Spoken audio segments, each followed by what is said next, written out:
what's Yeah. next, because we have been conditioned to be human doings, not human Mhm. And doing. that's something that I'm really working on as retired. I'm like, I I am working on my awareness and I'm like, I'm tired of do. Because one of my guests said, you do, you turn into do. And I want to just be and not be like checking stuff off the list all the time. Yep. And it's really common among people who've had tough parents. Yeah, I don't like selling sales. I'm reluctant to self promote. And so if I want to be a coach, I'm going to have to do more of that. But You get to own your worth. You get to own your accomplishments, and when you can own them, you give other people permission to do the same thing.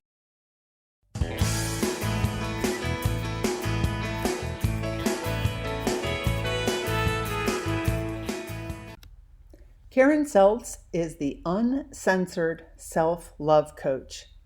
Karen vulnerably and with a touch of humor shares her journey from depression, addiction, and self hatred to compassion, self acceptance, and self love.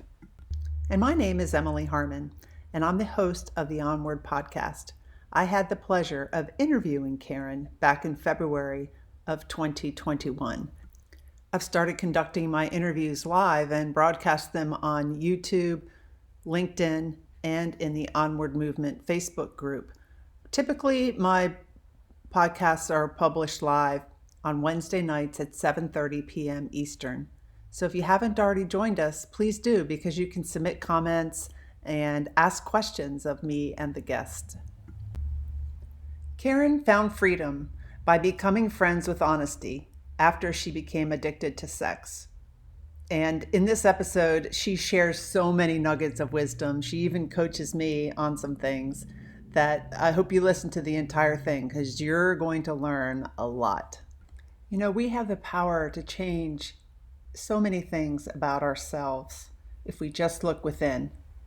And we can achieve ultimate freedom, self acceptance, and self love. Listen to this episode and learn how. Well, what did you think? I'm sure you've learned something from this episode. I sure did. Karen is offering a free ebook. It's called the Breath of Life ebook, and I provided a link in the show notes. I also provided a link to Karen's website, her email address, her Facebook, Instagram, and how to connect with her on LinkedIn. As I've said on other episodes, I encourage everybody to invest in working with a coach. Karen Seltz is a coach. I'm a coach as well. And you can go to my website, emilyharman, HARMAN.com, to learn about me and to learn about what I'm offering as a coach. Basically, I'm offering two things right now: the Onward Accelerator coaching program, which is a program that can help guide you to creating a life that you love, to living the life of your dreams. If you can imagine it, you can make it happen in your life.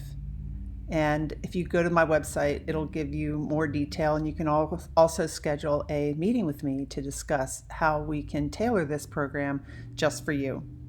And I also coach in the area of mental fitness. I have a section in my website on mental fitness, and I think that that is a foundation for creating a life that you love living. So check out those programs. And if you decide to invest in a coach, make sure you interview different coaches and then invest in a coach with whom you resonate, and invest in a coach that is also investing in themselves. Have a wonderful week, and thank you for joining me as we move onward together. Karen, we are live. Welcome to the Onward podcast, the live version. Yay! Thanks, Emily. I'm so happy to be here. Yeah, I'm excited for you to be here too. And you've listed a bunch of things that we're going to talk about, and I'm ready to dig in. Are you? I'm just, there's so many things you want to learn, and I think that a lot of us deal with self-love issues. I know I do. So I love the title, your title. You're an uncensored self-love coach. Yeah, I like that too.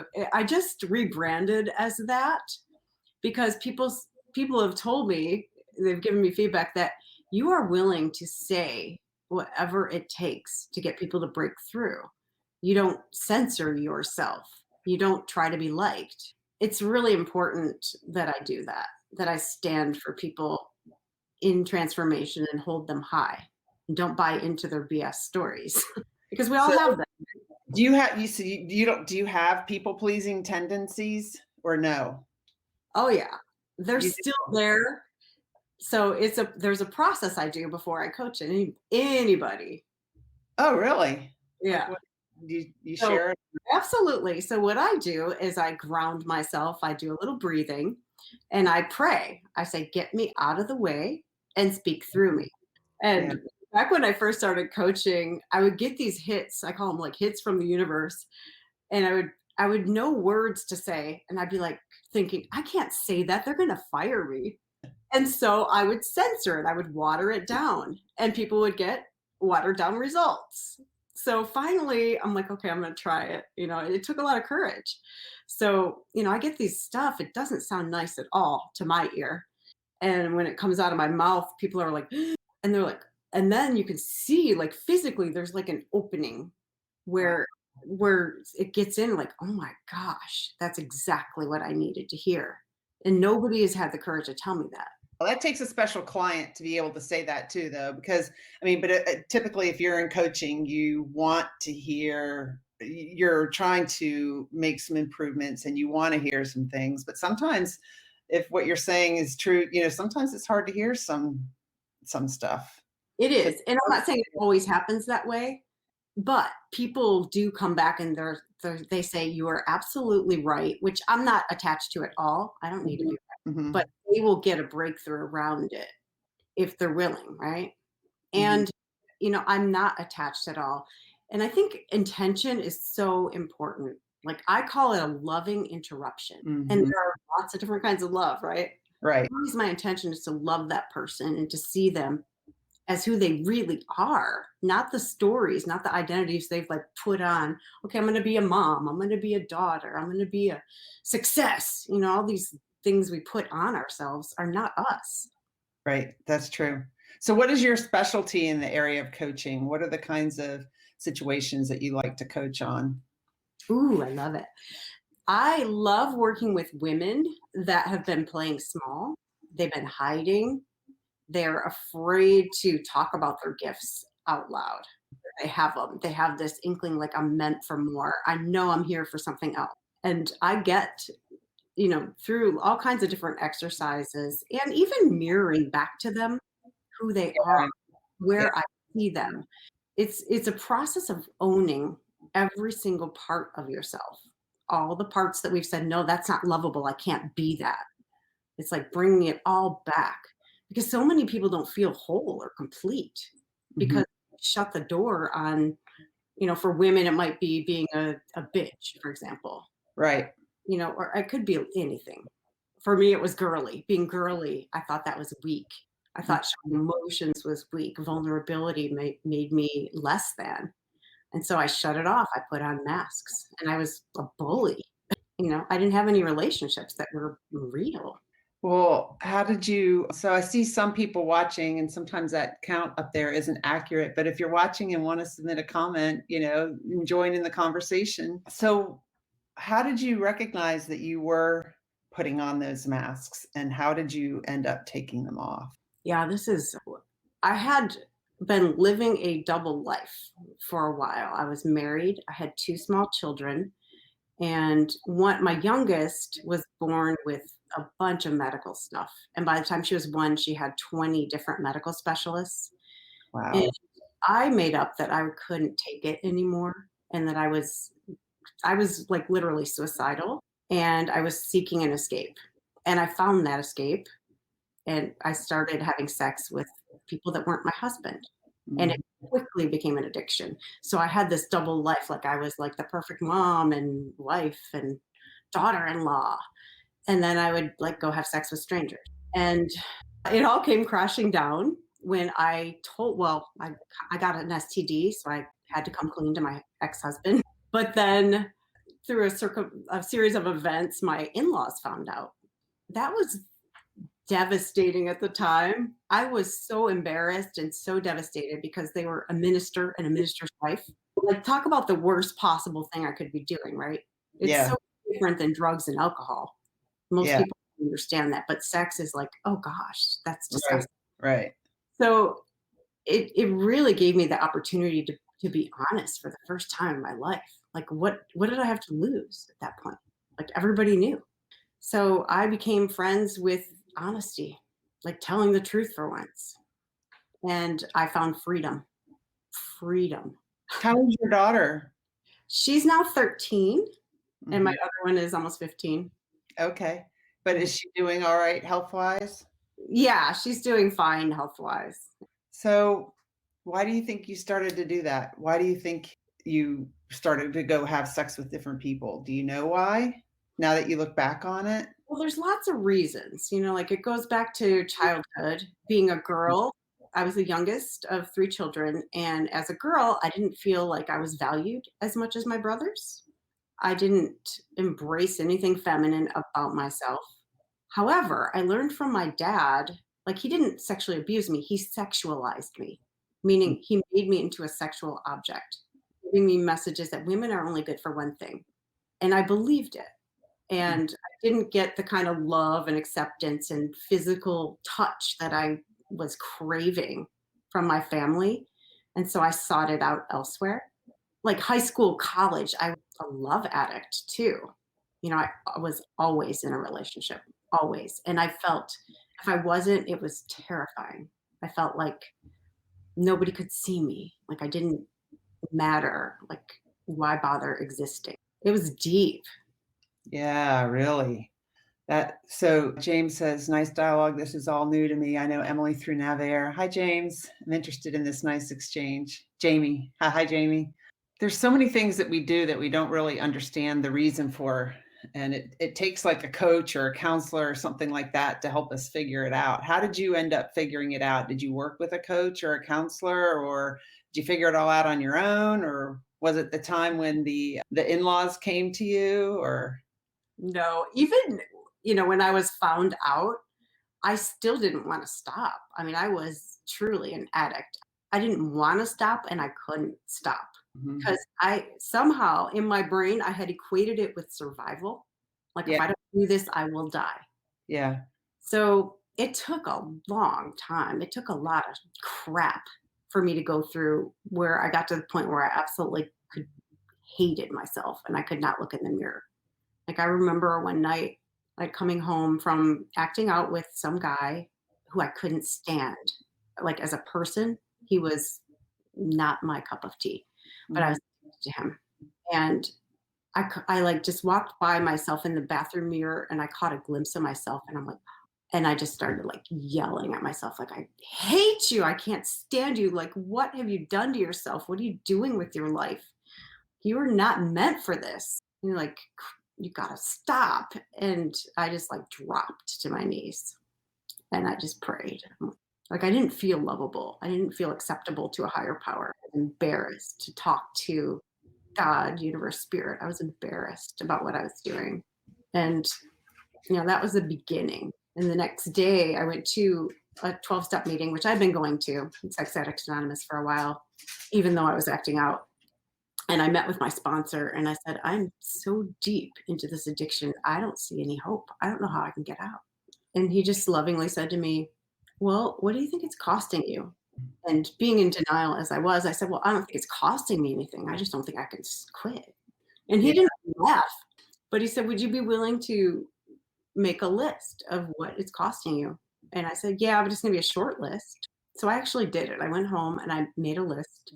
And at item number 39, I wrote, "It's That's not a costing," shirt. Yeah. right? "It's Mhm. costing everything. As long as I'm doing this, I don't feel like I deserve anything good." So I was Mhm. sabotaging everywhere.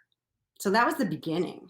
And then I hired a coach. And he said something so simple, it's hilarious. He said, "If you want anything different in your life, you have to stop the addictive behavior." And I'm like, "Oh, why didn't I think of that?" Well, sometimes it takes somebody else to tell us. I mean, we probably know deep down, but it's just, yeah. I never really got a coach.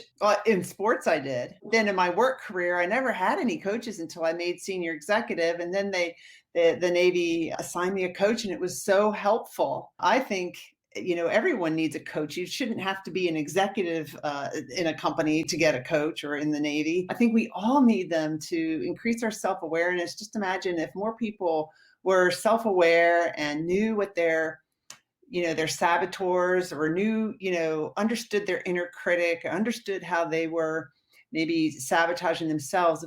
Just think about like how a work environment, and even our home environments, all of our relationships would work so much better. And some of it is just stuff that somebody else needs to help us see. It's hard to see on your own. Yeah, we cannot see our blind spots, and we No. all have them. And Yes. it's so important to have people that will tell you the truth in your life. Right. And most of our friends will not. No. So I've invested in a lot of coaches since 2019 when I retired, and they've helped me out a lot. And a lot of the stuff that I've learned about myself, if I had known it back when I was working, I would have been a better leader. Absolutely. But in my view, there are no mistakes. Like all the lessons that you learned by, not being as good of a leader as you could, you get to use them now. And Yeah, you can understand people that are in your shoes where you were 5 years right. ago. Definitely. So everything, when they say everything happens for a reason, but I think that we are always right where we're supposed to be. And everything that we learn enables us to be who we are today. So, yeah. I could not agree more. Part of it is being responsible for what you've created. And for some people, that's difficult, especially like where I was almost 6 years ago. I did not want to be responsible for that mess. But the moment I realized that I was the moment that I had a choice to make a different choice. Yeah.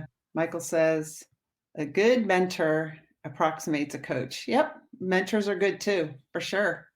When I was in the Navy, we had, mentoring was big when I was in the Navy. And then when I was a civilian working for the Navy, they were really big on mentoring, which is good.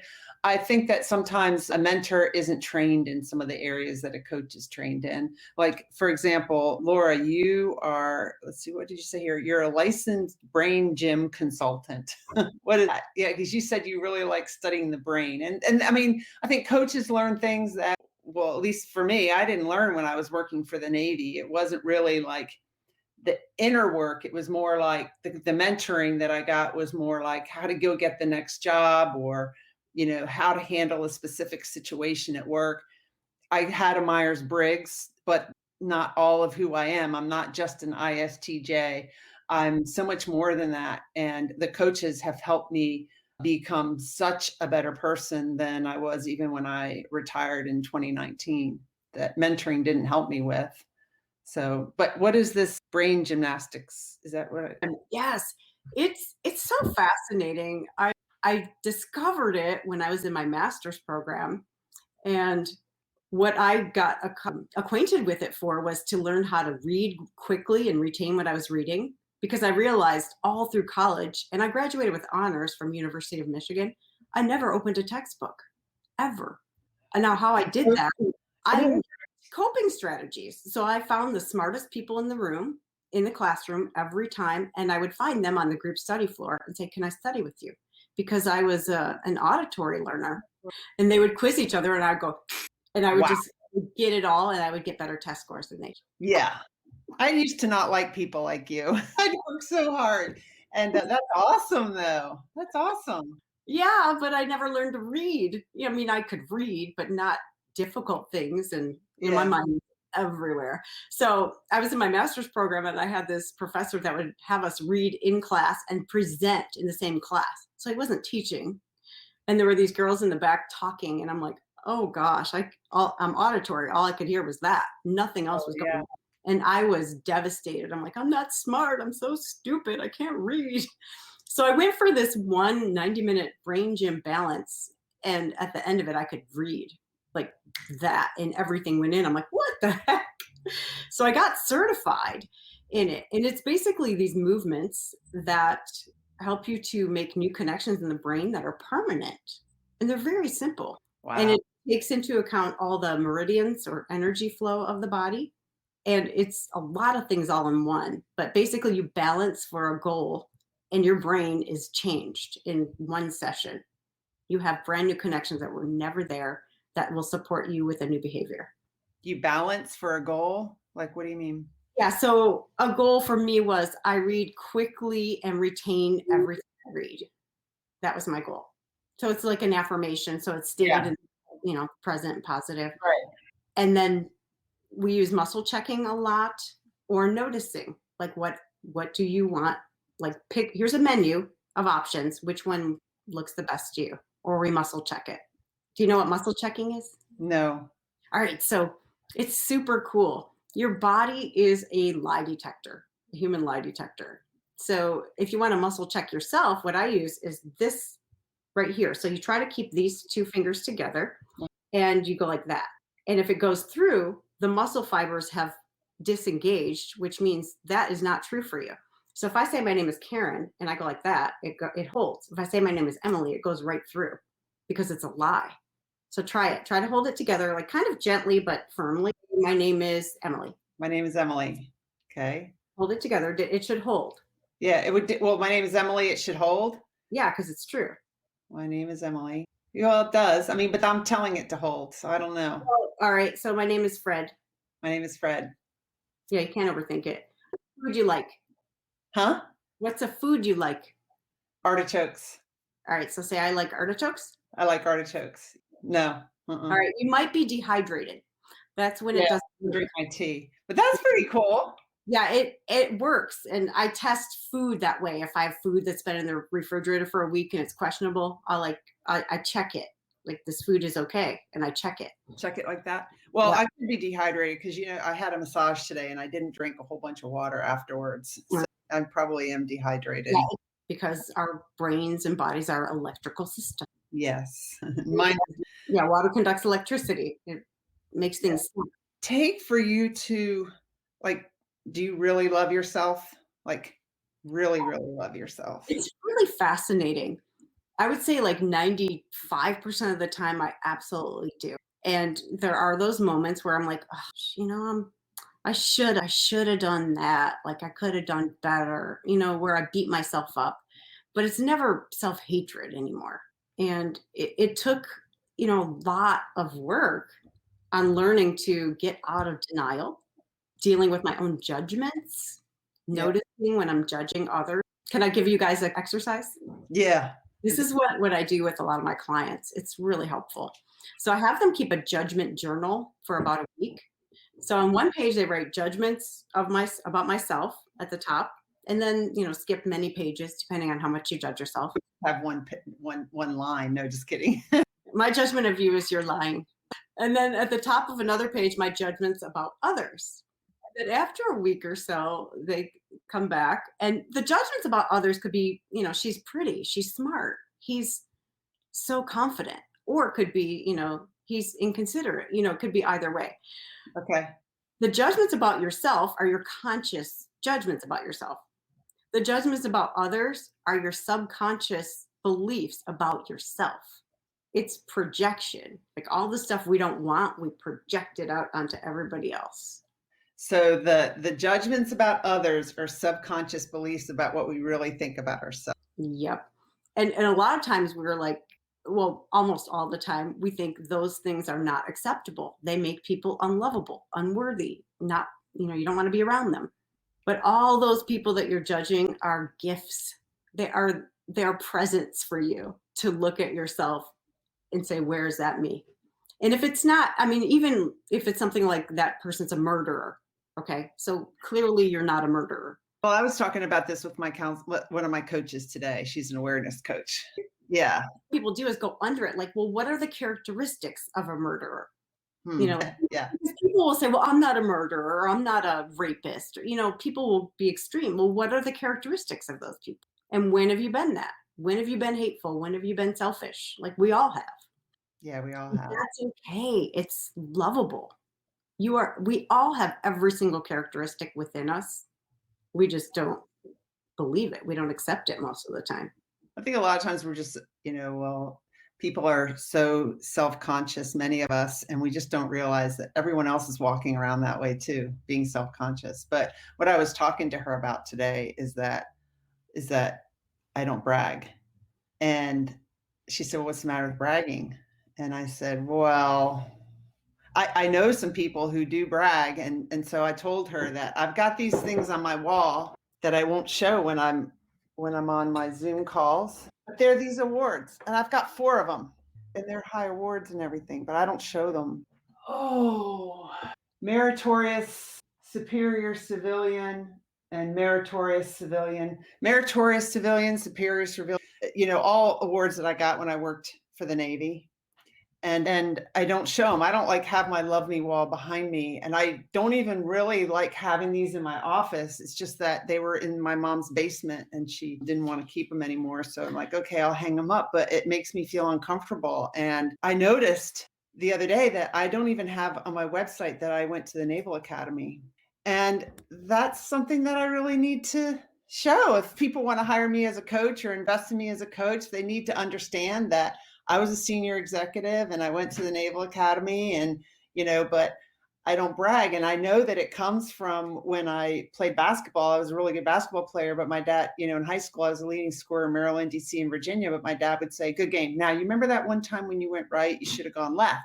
And so I can look at those awards and say, yeah, I got that award, but I remember something I did when I had that job, and I don't really think I did a good job. So anyway, that's something. What a gift for the audience that you're bringing this up and are willing to talk about it. Yeah. Because I think 95% of people are like that. Mm-hmm. We are always looking like, yep, I did that. Now what's next? What's next? Yeah. Because we have been conditioned to be human doings, not Mm-hmm. human. And that's something that I'm really working on as retired. I'm like, I am working on my awareness, and I'm like, I'm tired of do. Because one of my guests said, you do, you turn into do. And I want to just be and not be like checking stuff off the list all the time. Yep. And it's really common among people who've had tough parents. Yeah, I don't like selling sales. I'm reluctant to self-promote. And so if I want to be a coach, I'm going to have to do more of that. But you get to own your worth. You get to own your accomplishments. And when you can own them, you give other people permission to do the same thing. That's what I'm working on with myself. And, it's not a matter of saying, oh, by the way, I did this, this, and this, and I'm better than you, because that's not where it's coming from. Yeah. Hey, here's where I was, and here's what I thought about myself. And I did this anyway. I accomplished this anyway, and you can too. Yeah. And story, right? Yeah, definitely. So how do you turn those accomplishments into like lessons that other people can learn from? And that's what you're doing with your coaching. You're being open about the addiction that you had, and which for many people would be like, I would never admit that. I mean, they could admit alcohol or drug addiction, possibly. That's even hard. There's a stigma around it. But I'm just assuming, I'm thinking that there's even a worse stigma around sex addiction. Absolutely. Like, yeah, we don't even talk about that. Some people don't think it's real, number one.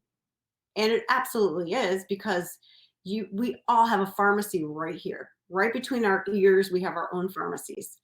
And I believe we're all addicted to something. We create emotions. We're addicted, most of us, to being victims. Mm-hmm. And there are chemicals that your brain will manufacture to produce that state.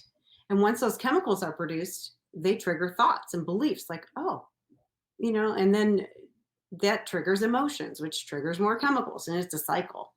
So just think about that, like how many times a day you complain, not you, but in general, people, how many times we complain or how many times we judge.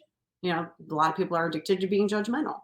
Oh, yeah, my addiction is just achieve, not really appreciate what I achieved, but just keep going. And it'll never stop unless I do something about it, which is what I'm working on now. But it's not a matter of that, because it's been like over 30 years, almost 40 years of that. So I'm aware of it and I want to do something about it. So I'm really working hard not hard. Did you catch your language you're working? I'm working so I can check it off my list. You're doing to overcome doing. Yeah, but actually I'm not now because I've got goals of how much I want to exercise and how much I want to meditate. And so the more I do that and put myself first, the less I can go work and check things off my list. So you got to figure out how to make it work for yourself. It's all about stepping into a way of being. Like Right. to be who you came here to be, Yep. like a powerful stand for women and for embracing ourselves. Who do you get to be? And it's so much better to be who you really are and to take all those masks off. A lot of times when we're asked, like, if I asked you a question, "Who are you?" What's your answer to that? I am a precious child of God. I am perfectly imperfect. I am love and light. Now, you didn't say I am an uncensored self-love coach. That can always change.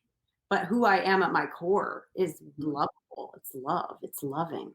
That's my point. Is like so many people, I am a mom. I am, a daughter. I am a Navy officer. I am this. I am that. Whatever we put after those words is so powerful. That is our declaration to the universe. Like, this is who I am. So when people say, I am, I don't even want to say it, SICK, no, I am feeling that at the moment. Right. I'm really careful about language. Yes, because you said that you follow Joe Dispenza, and he would say that our body is really takes on our subconscious mind, and our subconscious mind doesn't understand the difference between I am not or I am. It just hears am and SICK. And Right. it'll go figure out how to make you SICK. Or if you say, why can't I lose weight? I keep trying, I can't lose weight. Your subconscious brain and your body are going to find all the reasons why you can't lose weight. Right. Yeah, a lot of people don't know that. The subconscious mind does not hear the negative words like no and not. It Mhm. just hears I am. Or like people will say, I'll ask people what they want. I'm like, well, I don't want this, or I want to get rid of who you want. You're giving your order to the universe. You're placing your order. Don't say what you don't want. I mean, you can start there if you don't know. You need contrast, but get down to what you want and focus on that. Right? Yeah, and if I say, like, I am a hyperachiever, I don't say that anymore. I say, if I catch myself saying I am a hyperachiever, I say I used to be, or I get rid of that. I try to change that so I don't say I am that, because that's not how I want to be anymore. Here's a really good phrase for everyone. Up until now. Up until now, that's the word. Yeah, that's something that one of my coaches said. Yeah, up until now, but not. Or I also say, like, I made up, this is what I made up about that, because it's absolutely what I made up in here. It's not reality. If you ask, 100 other people, they'll have a different interpretation of the events. Yes. Our perspective is very subjective. Yeah. Nobody else has it. And it's usually wrong. It's based on our filter. We are never reacting to what's right in front of us. We are always, always, always reacting to our past. Yeah, based on everything. Our brain is like, okay, this happened in the past and that happened, so therefore this is bad and stay away, when really it may not be. That's why it's scary to leave our comfort zone sometimes, right? Because our brain. Let's talk about the comfort zones. It lights me up. You can probably tell. But I used to hide. That was my big thing. Like if I was in a room, nobody knew I was there for a long time. Once I got over my loud obnoxiousness, that high school and college, after that, I was like dim. Like you would never know I was there. I was afraid to use my voice. I was afraid to take risks. I was afraid of standing out. Like you stand out, you're going to get hammered down, right? What do you mean, like a room? Like if you're networking or in a conference room at work or Anywhere. And I was afraid to look stupid. That was my big thing. That makes me laugh now. Now I'll ask questions. I don't care. I don't care. well, what did it take for that? So it took getting out of my comfort zone. You have to actually leave it, and you have to see, and your brain has to realize she didn't die. It's okay. Scary as heck. So I needed, what it took for me was having support at first. But there's this guy named Jia Zhang. and he has a TED talk on the 100 days of rejection challenge. And he has an app called Dare Me. And back before COVID, I downloaded it and I would do these dares every single day. And they were so much fun. Like one is so ridiculous, is my favorite. Ask a stranger to race. Yeah. Some middle-aged woman comes up to you, excuse me, do you want to race? And you're like, what? And a camera. But it's hilarious. So many people have taken me up on that. Well, I mean, I was on a Zoom call with one of these coaches who was helping us get over. The talk was on fear. And he said, you just got to do the things that make you scared. And so what he wanted us to all do was, because I think a lot of people, I don't have a problem with it. I'm live now, but some people have problems going live on Facebook or even if they're alone or whatever. So I'm like, well, this is fine. I can do that. I can go out live. He goes, I want you to go live and sing on your post. I'm like, oh my God. I said, can I, before I sing on my personal Facebook page, because my kids, my mom, everyone's like, don't sing, Emily, you have a terrible voice. I said, could I tell them, say, I'm doing this, but it's because it's a challenge? He's like, no. So I went online and I sung Row, Row, Row Your Boat. My daughter called, are you okay? But guess what? I was still alive after I did it. I didn't die. I was fine, and no one cares as much as you think they do. And you probably made some people really smile or laugh. Yeah, like what? Here's the thing, like over the years, I've practiced expanding my comfort zone. I'm like, hardly anything scares me. But when I find it, I lean in because I don't want to sit in that fear. So what happened to me recently? I was going to ask a recent time when you. Yeah. So I used to call myself a spirituality and mindset coach. And my coach said to me, I was talking about a client of mine holding back. She's like, well, where are you holding yourself back? I'm like, don't ask me that. Immediately I knew, because I would not talk about my spirituality in online, like live. I wouldn't do it. I was so ashamed and I was so not ashamed, but afraid of rejection. Yeah. I was shamed as a child about my beliefs, and my parents laughed at me and they made fun of me. And I don't have what I consider to be traditional American spiritual beliefs. So I'm like, okay, I'm just gonna do it live. And here's how I started it. You guys, I'm scared shitless to tell you that. And then I'm like, and here's why. It's and I called it my coming out because it was frightening for me. But you know what? I was so honest and so authentic, and I had more engagement on that live than any other one. People were DMing me like, you're so brave, and thank you for saying that, because I feel exactly the same way. Wow. Yeah. Yeah. There's so many people feeling the same way as we are in different areas, that we just think that we're alone, and we're really not. And that's one of the reasons I started the Onward movement, which is, you're in that community. It's a Facebook group on my page, but it's, one of the things is we are not alone, and we share that and are there for each other, because so many people feel alone, and so many people are posting. It's changed a little bit with COVID, but people were, like it would before COVID, no one would be so embarrassed to show up without makeup on a Zoom call or something like that. So things have changed, but people, we like to put our best foot forward. But how is your relationship with your parents? Well, they've both passed away. Okay. Now, before that happened, my dad unfortunately had dementia for maybe 6 or 7 years before he passed away. And I had done a lot of forgiveness work for him. But what really, really helped me a lot was writing his eulogy, because I went online and it said, don't say anything negative. I'm like, oh shit, what am I going to say? But then it really forced me to look like at all the good things he did and to see him so differently. It was very healing. So even if you're not going to speak the eulogy, I definitely recommend doing that before they die. Yes, that's an exercise that we do in coaching school, right? Yeah, write your own. And what do you want it to say, and what would it say now, and what do you think people would have it say? And that really hits home for me, because like a few months after I retired, my kid's father passed away, and of cancer. He got sick he was diagnosed 3 weeks after I retired. 2 weeks after that, he was paralyzed in both arms. it was miserable. And then he died, and I know that he died with regrets, and that made me decide I don't want to die that way. But one way of forgiving our parents too is just recognizing that they're human too.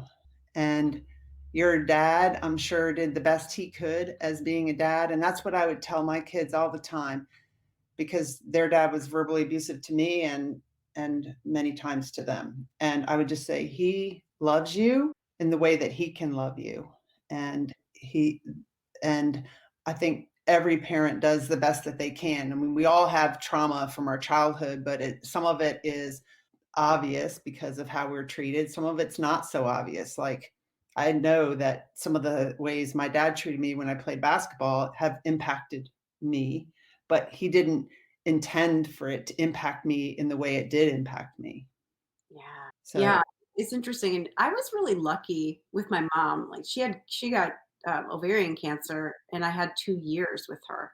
And I had a lot of alone time with her. We didn't live in the same state, but I would fly in and spend time alone with her. And I got to say everything. that's nice. And I got to hear those words that everybody wants to hear, like, I'm proud of you.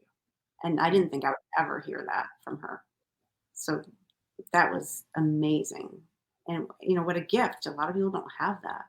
And I was open. I mean, I was really open and, just told her everything I wanted to say and how much gratitude I had for her.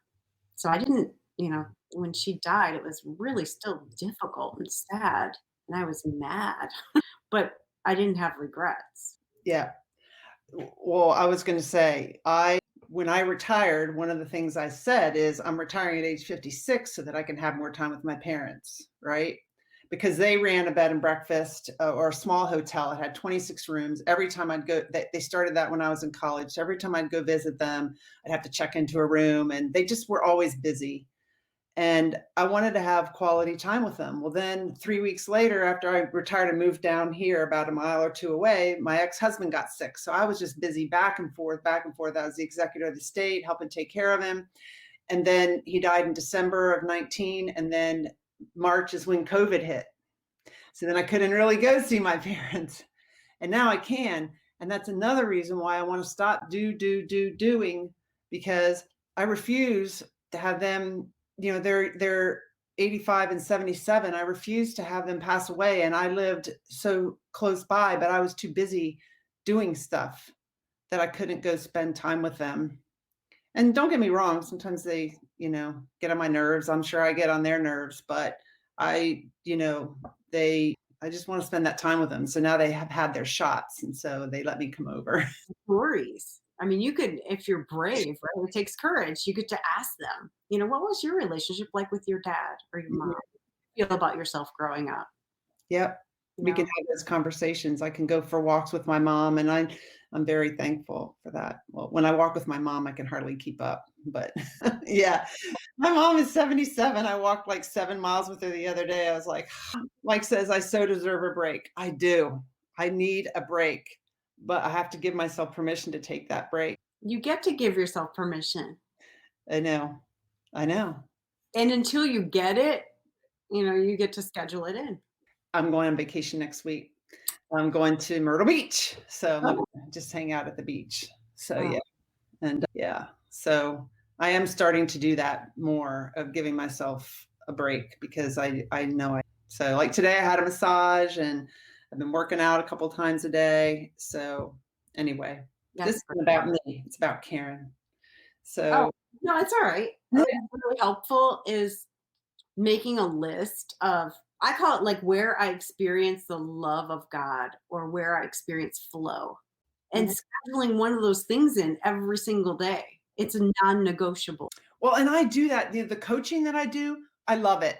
And the podcast interviews like this, I love it. Because that's another reason why I wanted to retire, is I wanted to have meaningful conversations with people. And with COVID now, that's been a little hard. But these conversations, I love doing my podcast, because the whole time Bruce was sick, I have not missed publishing my episodes every Monday for almost 2 years now. I've not missed an episode. And sometimes I publish more than one on a Monday, but that tells me I really love doing it. I don't dread it. I look forward to it. It's also commitment. Like you made a commitment and you honor your word. Yeah, yeah, no, I do. I honor my word to myself. And That's a simple way to increase your confidence is to mhm. honor your word. Like always, always do what you say you're going to do. Yeah, because if you let yourself down, you're gonna let other people down. So Well, it also the subconscious mind that you're full of crap if you don't live up to your word. And next time you make a commitment, your subconscious mind's like, oh, yeah, sure, you're going to do that. Remember what happened last time? Like it's always got something on you. yeah, yeah. So in addition to working out, I want to write a book and I want to have it published next February. So I have to write a page a day. So I'm starting to do that, and I know that it'll get to be more than a page a day once I just get going. But it's a matter of just getting. So That's really smart to make those, small goals. Because if you say, I'm going to write 10 pages a day, some days you will say, oh, I don't have time to write 10 pages. Whereas if you say, I'm going to write 1 page, once you're there and you're flowing, you're not going to want to stop, right? right, right. That's what. Cleaning. Yeah, cleaning. I need to start. Let me just dust this picture here. Yeah, thank you. I will have fun in Myrtle Beach. I'm looking forward to it. So you say some main points that you wanted to talk about as we get ready to wrap this up is no matter what you have done in the past, you were always lovable and worthy. So I know that there's people that have done things that they're ashamed of in the past and they feel like I'm not that person now, but I did it. So it's me. How do you forgive yourself for things that you do in the past? How does one go about doing that? Yeah, that's a great question. One way is to own it, own that you did it. If it was involving another person, have a clearing conversation where you are 100% responsible for your actions for the state of the relationship. And what I like to do, I find apologies kind of annoying and not meaningful. So if someone says, I'm sorry I did this, it doesn't land for me because I've heard words or I apologize. I've heard those words so many times. And usually somebody wants something, forgiveness. They want you to let them off the hook. They want something. So what I like to say is it was wrong of me to do this, this, this, and this. And if you want to, I mean, you can add a little bit. I was afraid. Like, what were you feeling? I was Right. afraid of this. This is what I discovered that motivated me to do it. But don't make excuses, right? Yeah. And then you deserve better. You deserved better. From now on, you can count on me for this, this, and this, like ways of being. You can count on me to be honest. You can count on me to be loving. You can count on me, whatever. That's a really meaningful apology. Yeah. Did you give that one to yourself too? Yes. Yeah. So And let yourself off the hook because we've all made mistakes and we get to own them. We get to clear. And when you clear, it's called the clearing because when you do it, it's nothing to do with the other person. You're clearing from yourself and you're making space for something beautiful. hard to envision how you will balance doing with breaking, doing with taking a break. I'm not sure what you mean, but yeah. Okay. And then you said you have the power to change absolutely anything. Yeah. So intention is so important. Like, what's your intention for your life? Like, if you could pick 3 words, what's your intention? For some people, it's impact. For some people, it's relationship. For some people, it's love. Other people might think it's success, but I would say go dig deeper. What does success mean to you? And what's underneath it? What do you really want? Like, if you're successful, what does that mean about you? Like, some people want to matter. So dig deep and focus on your intention and what ways of being you get to be in order to demonstrate that intention. And because, you talk about doing, I talk about being. Because once I'm being courageous and passionate and impactful and loving, the mechanisms of doing will just take care of themselves. Yeah. Because if I'm courageous, I'm going to get these hits, I'm going to get ideas. Right. They'll be easy to implement. Yeah. So, and getting rid of like the victim mentality, being responsible for absolutely everything that's in your life gives you so much power because you can always make a different choice if you don't like what you have.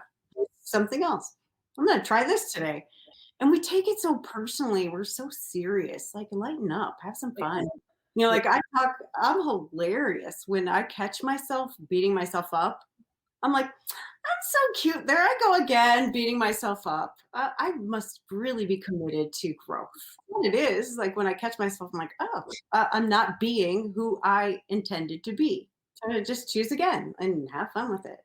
You're going to learn the same lessons either way. You can beat yourself up or have fun, you know, give yourself a pet name. Mine's Care Bear. Oh, Care Bear, you're so cute. Look what you just did. I mean, we've got to be nicer to ourselves. Yeah, for sure. This is of the ego. It's not our highest self. It's the ego that wants us to compare ourselves and to feel less than or better than somebody else, to be right or wrong, black and white. That's all ego. Yeah. It's all BS. It's not real. So Michael says a page a day, another do on top of existing do's, talk about a break, and then keep on doing. Well, it's also intention. Setting the intention of writing 1 page a day. I don't consider that. I mean, yes, it's doing, but what's your intention behind it and what's your way of being? Right. Yeah. And my way of being has changed so much in the past 2 years to where it's heading to where I want it to go. I am much less of a doer than I used to be, for sure. If And you would, or 20 pages a day, I would say that you're doing again. no, yeah. And it's 5 days a week. It's not 7. Right. So yeah, I mean, there's going to be some things that I'm going to be doing, but it's not like, hey, and if one day I don't get it written, I'm not going to beat myself up, right? Well, If I want to write a book, which I do want to write a book, it's going to be an Onward podcast related book. I got to start writing. I can't just not do that. right. Yeah, I agree. But I'm not, I guess what I'm going to say is I'm not like, oh my gosh, I got this and this and this and this and this. I'm not like all stressed out.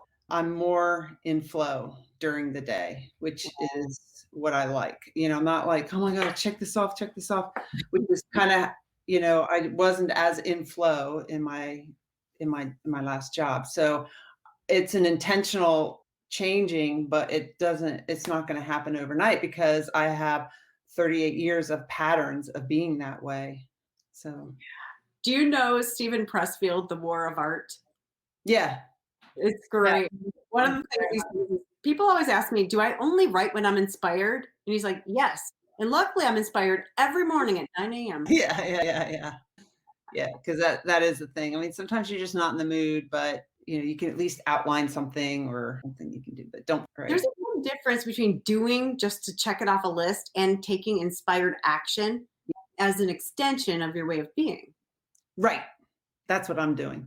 I'm doing taking expired action as extension of my way of being. Yeah, because I'm definitely putting myself first, which I have not. So, but anyway, you shared so much. And I know this episode is going to help a lot of people because we both shared some difficult things that we've gone through and how we're trying to improve ourselves and leaving the comfort zone and, you know, admitting something about yourself that you're not too proud of, but moving on from that. So, and your mom said she's proud of you. I'm proud of you too. Whatever that's worth. We get to be proud of ourselves. Yeah. Because at the end of the day, it doesn't matter what anybody else thinks.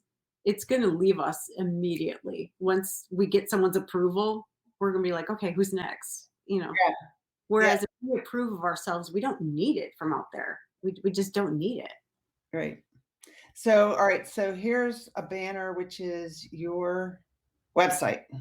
If people want to reach you, and you have an ebook on your website. I do. It's called Breath of Life. And in Brain Gym, the breathing dimension is associated with personal power. So a lot of times if we feel powerless, we are not breathing. We'll learn to hold our breath as children so we're not detected if we're being naughty. And then we feel powerless. And we do it a lot of times unconsciously. We'll hold our breath when we're stressed out.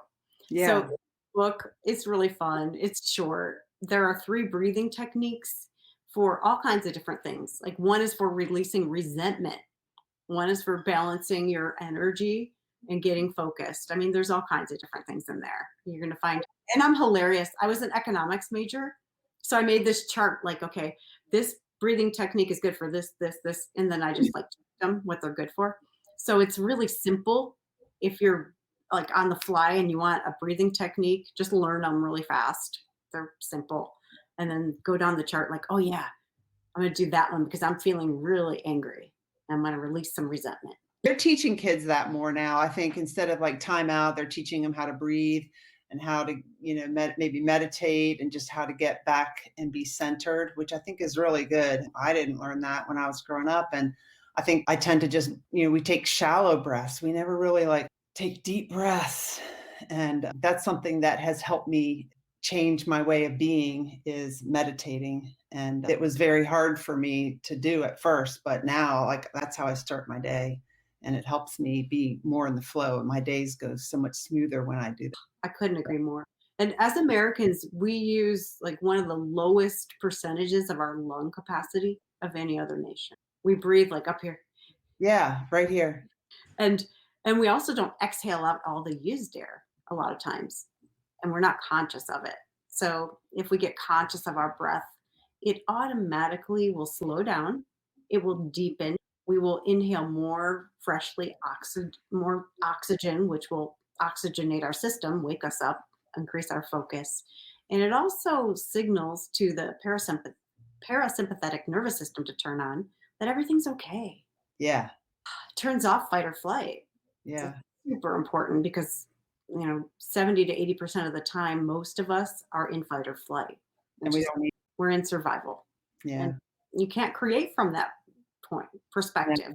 Yeah. If there's a tiger that's chasing you, you're not going to say, I think I'm going to ponder this next, invention or whatever. You're not creating. You can't be. Breathing is a part of martial arts training. Cool. Thanks, Francie. Yeah, absolutely. Well, I'm going to go ahead and end this, Karen, and then we'll still be able to chat for a little bit when we're done. But thank you, everybody, for watching. Jamie and Michael and Francis and whoever else was on that I can't see your name. I really appreciate you guys tuning in. Thank you so much for having me, Emily. Thank you, everybody, for watching. You're beautiful. You're lovable, no matter what. Thank you, Karen. Thanks. Well, what did you think? I'm sure you've learned something from this episode. I sure did. Karen is offering a free ebook. It's called the Breath of Life ebook, and I provided a link in the show notes. I also provided a link to Karen's website, her email address, her Facebook, Instagram, and how to connect with her on LinkedIn. As I've said on other episodes, I encourage everybody to invest in working with a coach. Karen Seltz is a coach.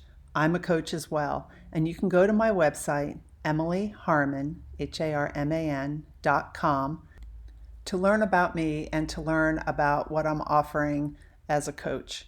Basically, I'm offering two things right now: the Onward Accelerator coaching program, which is a program that can help guide you to creating a life that you love, to living the life of your dreams. If you can imagine it, you can make it happen in your life. And if you go to my website, it'll give you more detail, and you can also schedule a meeting with me to discuss how we can tailor this program just for you. And I also coach in the area of mental fitness.